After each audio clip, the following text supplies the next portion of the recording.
বিশ্বের মানুষকে কথা জানাচ্ছে যে আমরা নির্বাচিত ছিলাম, আমাদেরকে উৎখাত করা হয়েছে।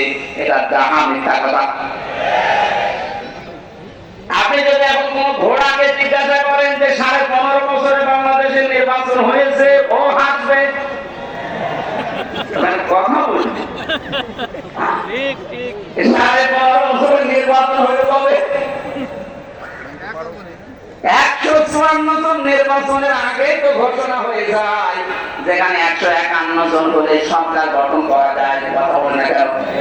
তার মানে ওই নির্বাচন হয়নি। দ্বিতীয়ত এটা দেখলাম, দিনের ভোট রাতেই হয়ে গেল, নির্বাচন হলো কখন? আর বাকি আমি তো ছেলেছিলাম, আমি জানি না। আমার মনে হয় বাকিটাও এরকম আল্লাহ রাস্তায় গেছে। কথা বলে না? এইরকম তাহা মিথ্যা কথা একটা হাসি মানুষ বলতে পারে? পারে। ওইরকম হাসি হলে পারে।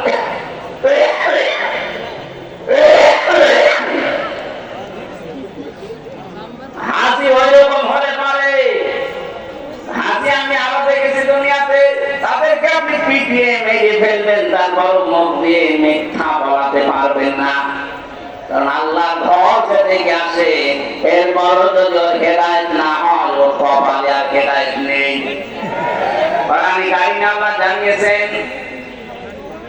ইন্না আওয়ালা বাইতি উযিআ লিন-নাসি লাল্লাযী বিবাক্কাতা মুবারাকান ওয়া হুদাল লিল-আলামিন। এই পৃথিবীর প্রথম ঘর এই কাবা, যেটা মক্কা মক্কায় অবস্থিত।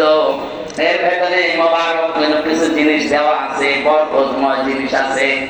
এই কাবাকে আল্লাহ বরকতময় করে দিয়েছেন, শুধু না, অবদান লিল আলামিন, বিশ্বের মানুষের জন্য এটা একটা হেদায়াত। এটা কি? কাবা শরীফ থেকে আসার পর আপনি মিথ্যা ছাড়তে পারেন না, তার মানে আপনার কপালে হেদায়াত নেই। এরপরে সবচেয়ে আল্লাহ যেটা জানিয়েছেন, ওই শিক্ষা দেওয়ার জন্য আমি পয়েন্টটা আনলাম, ভালো করে শুনবেন। কোরআনে কারিমে আছে, ওয়া মান দাখালাহু কানা আমিনা।